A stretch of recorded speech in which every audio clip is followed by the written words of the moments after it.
ভাদ্র মাসের শেষায় আশ্বিন মাসের শুরুতে এই দিনটার অপেক্ষায় আমরা থাকি। ভাদ্র মাসের শেষায় থাকে বাড়িতে রান্না পুজোর আয়োজন, আর আশ্বিন মাসের শুরুতে আমরা দিন গুনি মায়ের অপেক্ষার। আশ্বিন মাস পড়া মানেই মায়ের আগমন, বাড়িতে রান্না পুজো।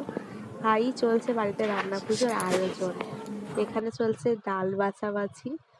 তো মা মনসাকে ভাত দেওয়ার জন্য রান্না করা হয়, তাই আজকে রান্নার আয়োজন চলছে।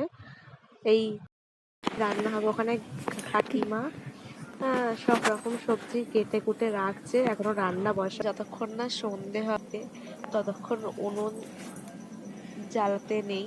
তো ঠাকুরকে ধূপবাতি দেখিয়ে তারপর উনুন জ্বালাতে হয়। সেই কারণে এখন সব জোগাড়জাটি হচ্ছে। সন্ধে হবার পরে সব রান্নায় বসা হবে।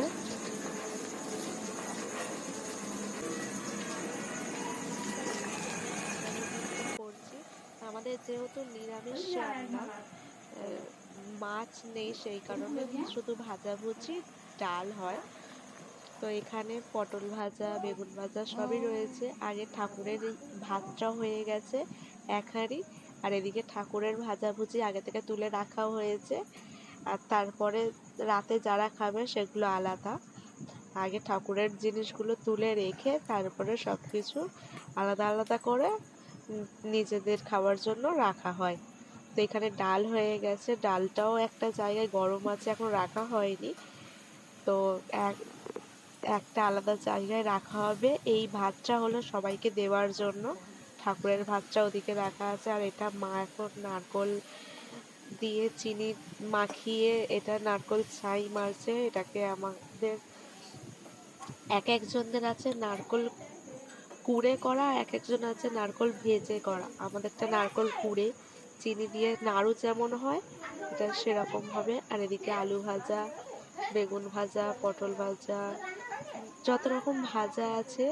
আমাদের 11 রকম ভাজা আছে আমার শ্বশুর বাড়িতে, ওই কারণে 11 রকম ভাজা করতে হচ্ছে।